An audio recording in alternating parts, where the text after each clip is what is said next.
Je sais que les cinéphiles les plus aguerris ont horreur de résumer le cinéma aux superproductions occidentales. Bien sûr que si on devait parler d'un quelconque déclin, nos yeux se tourneraient automatiquement vers ce qu'est devenu Hollywood. Mais si le sujet m'intéresse quand même, c'est parce que j'ai besoin de savoir pourquoi ce type de divertissement perd de sa saveur. Ce dont nous sommes sûrs, c'est que le milieu du cinéma, des séries et même des jeux vidéo a atteint son paroxysme technologiquement et c'est révélateur d'énormément de choses. En effet, une fiction très jolie visuellement ne la rendra pas nécessairement meilleur sur le fond.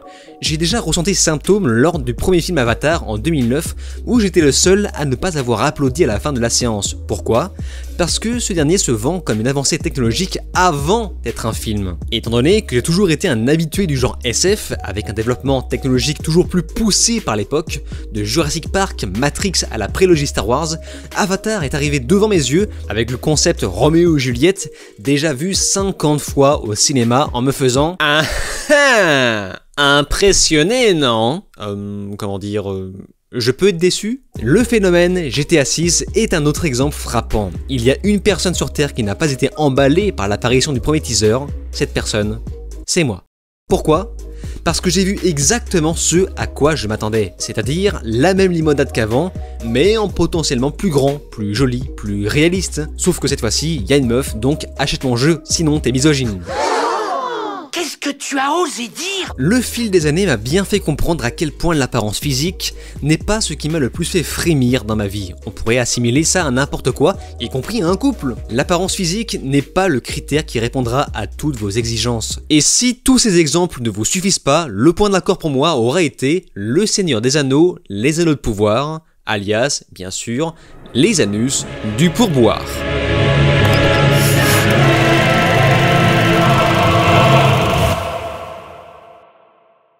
Rappelons que nous parlons d'une série américaine de fantasy inspirée de l'univers du Seigneur des Anneaux. Je mets de gros guillemets sur le « inspiré ». Cette dernière a été diffusée depuis le 2 septembre 2022 sur la plateforme Amazon Prime Video, qui a acquis les droits du second âge issu des appendices de la trilogie des Anneaux de J.R.R. Tolkien en novembre 2017. C'est-à-dire qu'on ne parle pas du second âge complet et ça va faire toute la différence. C'est d'ailleurs la série qui a fait connaître ma chaîne et sans vouloir me jeter des fleurs, eh bien je n'ai pas vraiment volé ce succès car il m'a coûté un temps de travail monstrueux en amont et je n'ai cessé de me cultiver sur cet univers si simple en apparence mais si complexe dans le fond qu'est celui de Tolkien.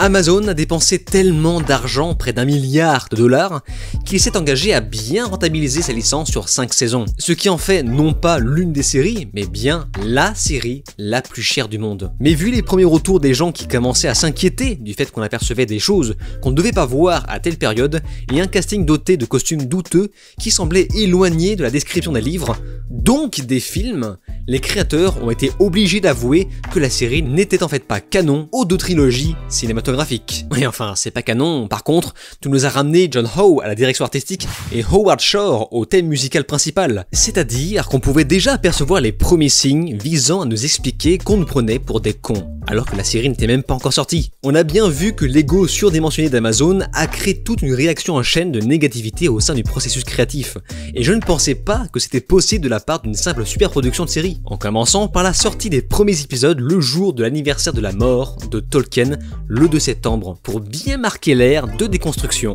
S'acoquiner avec le petit-fils corrompu de l'auteur. Alors, le mot est un peu fort, mais je le pense vraiment. Acheter des influenceurs dans une projection presse avec des cadeaux et un repas de seigneur, ou encore aligner le calendrier de sortie en même temps que la série spin-off de Game of Thrones, House of the Dragon, persuadé de faire une meilleure audience de façon à concurrencer HBO sur le long terme, avant d'avoir fait prout.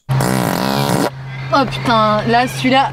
Putain non, celui-là c'est la honte. Tout ceci aurait déjà dû servir d'indice qui annonçait la couleur sur l'avenir de cette production. Vous savez, nous avons vécu une période formidable qui fut les années 90 à fin 2010 où l'explosion d'effets spéciaux numériques a permis une liberté infinie dans la créativité d'une œuvre et Peter Jackson a su tirer profit de ce nouveau langage visuel dans sa trilogie des Anneaux. Ce film est sorti pile au moment où il était possible d'exprimer son talent de mise en scène sans limite dans son avancée technologique, tandis qu'aujourd'hui, cette avancée nous a permis de reproduire la même chose mais plus rapidement et en plus réaliste. C'est le but de la nouvelle série Amazon Prime Video. Mais cette dernière nous a montré de façon spectaculaire que le talent de mise en scène, d'acteur et d'écriture ne s'achète pas, avec de l'argent. La première saison nous a été livrée en 8 très longs épisodes de plus d'1 heure. Et c'est là qu'on arrive au premier vrai problème de la série, c'est qu'il y a en moyenne 8 épisodes de trop. Parce que les scénaristes vont partir du constat que les gens aiment le Seigneur des Anneaux, et qu'on peut leur servir un peu n'importe quoi, c'est-à-dire que le scénario pourrait très bien se résumer en une phrase. Après la chute de Morgoth, Galadriel pourchasse son serviteur Sauron afin de venger son frère. Voilà, je vous promets que c'est bien la seule chose que cette série raconte. C'est-à-dire que Sauron n'est même pas de retour. Dans la communauté de l'anneau, c'était acté dès l'introduction que Sauron était de retour. La menace était bien là, et l'enjeu consistait à réveiller tous les peuples pour se lever contre lui. Tandis que l'enjeu de cette série sera de mettre la main sur Sauron, de savoir où il se cache. Ce qui, vous l'avez compris, n'est pas un enjeu, c'est juste un fil conducteur. Créer un fil conducteur, c'est important, mais il faut savoir nous l'emmener sur une intrigue réellement palpable pour que le spectateur se sente suffisamment investi pour ne pas s'arrêter en cours de route. Amazon aurait pu créer un intérêt si ce fil conducteur de départ nous emmenait directement sur la création du Mordor dès la fin du premier épisode.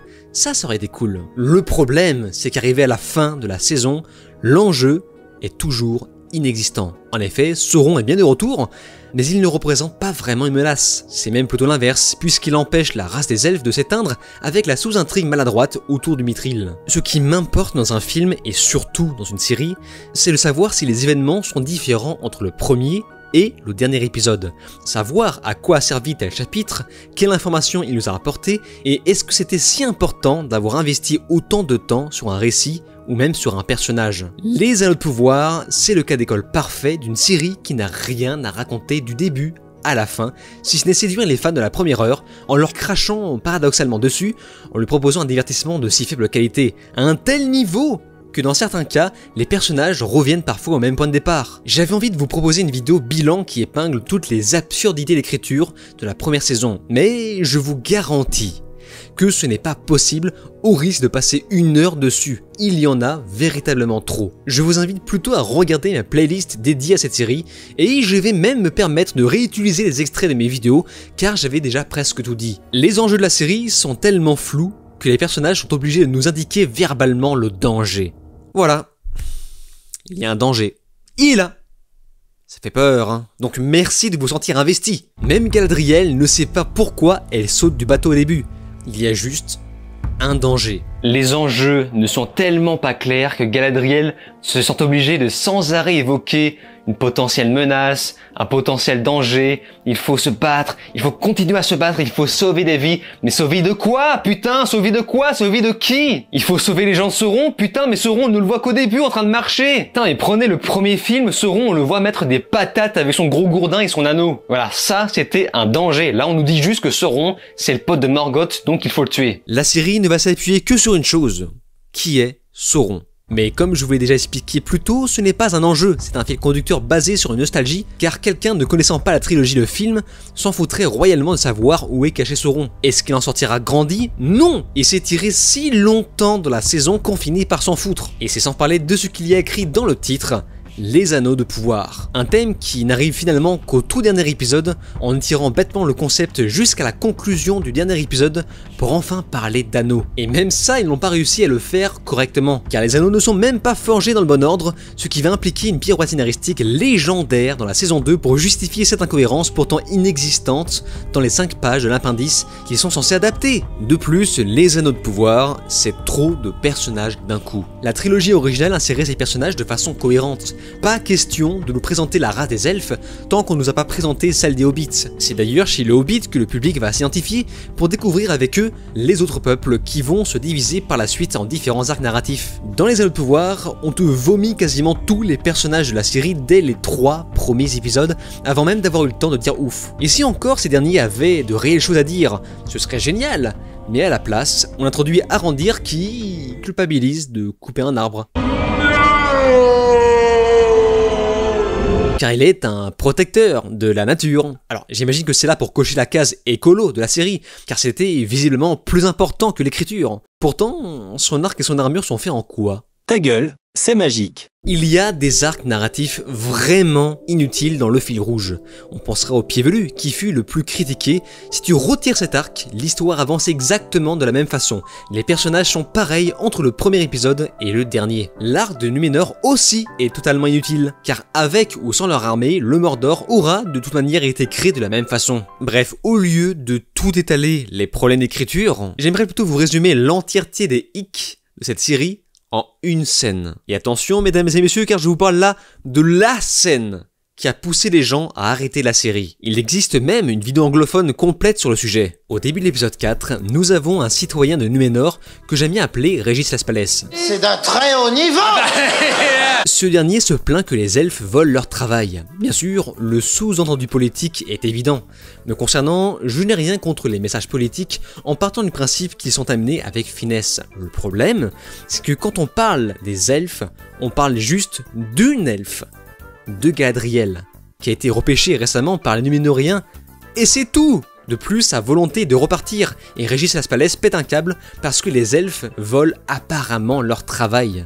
Mais quoi qu'il arrive, je partirai. Des travailleurs elfes qui prennent votre travail?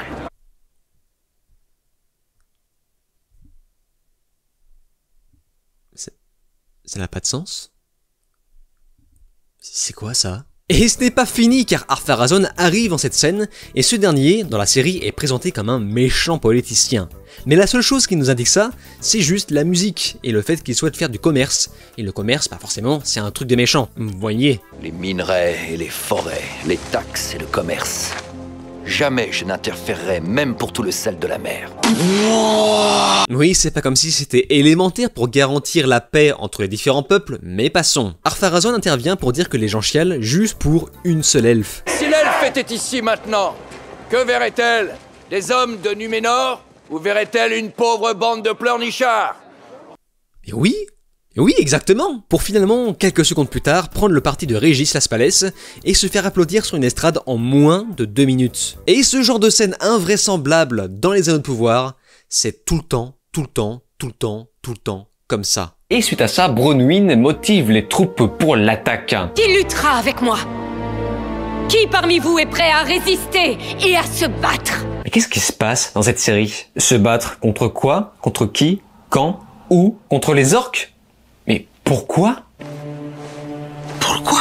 Je veux dire, c'est des civils, quoi. Genre, tu ne veux pas plutôt fuir? Alors oui, évidemment, je dis pas que la soumission c'est bien, et par contre, envoyer des civils à l'abattoir, ça, je suis sûr que ce n'est pas bien. Donc oui, en effet, soumets-toi ou fuis. Alors oui, c'est beau, les effets spéciaux sont jolis, mais lorsque Bayona sort de la réalisation de la série après l'épisode 1 et 2, on se tape une réelle de seconde équipe avec des plans de ce genre.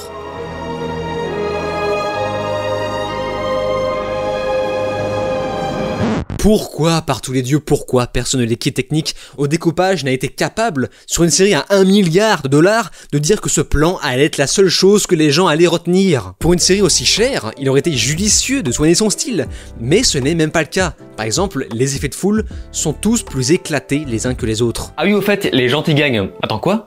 Mais vous avez vu un petit peu le nombre d'orques juste avant? Et vous avez vu aussi le nombre de paysans qui ne savaient pas se battre? Paysans qui de plus ont été dupliqués numériquement? Et comme si ça ne suffisait pas, les acteurs sont... Mais alors vraiment, mais... mauvais. Ils sont mauvais.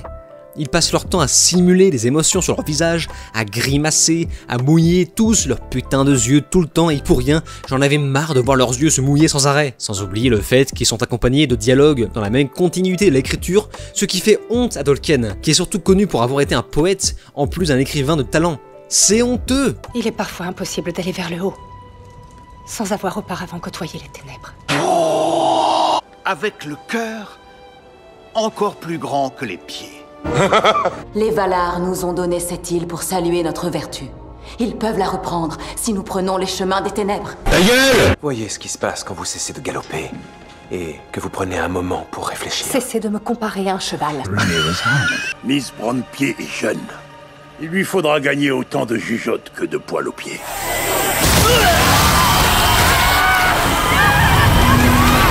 De plus, les personnages n'ont pas d'identité visuelle, au même titre que la série The Witcher. Les elfes ont toujours été identifiés comme efféminés avec les cheveux longs et lisses. Et ici, il nous propose des elfes avec des coupes de hobbit et un autre avec une buzz cut. Ouais, super. Dis-moi, on fait quoi comme coupe aujourd'hui? Un buzz cut. Buzz cut? Ouais. On enlève tout? On enlève tout?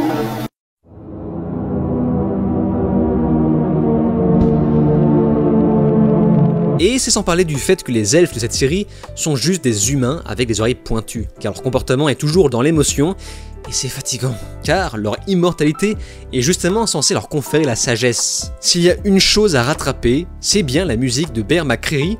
Ses compositions ne sont pas aussi frissonnantes que celles de Howard Shore, mais c'est bien le seul à s'être sorti les doigts dans cette série, notamment pour le thème des nains.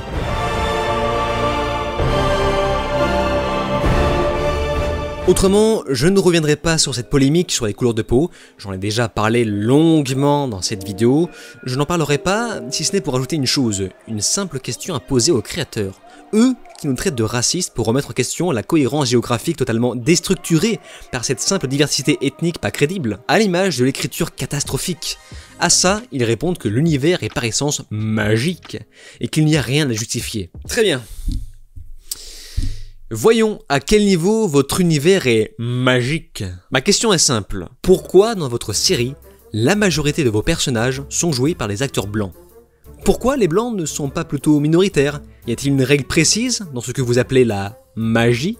Ou ne serait-ce pas plutôt pour que le public qui consomme ce produit se sente représenté? Ne serait-ce pas plutôt pour que votre univers ressemble à notre monde, alors que la fantasy a justement pour but de nous faire voyager dans un autre univers? Finalement, les vrais racistes ne seraient-ils pas tout simplement vous? Vous qui hiérarchisez les ethnies d'un point de vue purement commercial. Ta gueule, c'est magique. En dehors du manque de compétences profondes des créateurs de cette série, j'aimerais ajouter une chose qui, si le reste suivait, écriture, réalisation, immersion, aurait été la cerise sur le gâteau pour rendre cette œuvre parfaite. J.R.R. Tolkien était un profond chrétien pratiquant, et son univers entier est en vérité une métaphore complète du catholicisme. Par exemple, Eärendil représente l'étoile du berger. J'entends que ce sujet est sensible, donc j'ajoute que je suis moi-même de confession chrétienne, mais voilà des années que j'ai perdu la foi et que je ne pratique plus.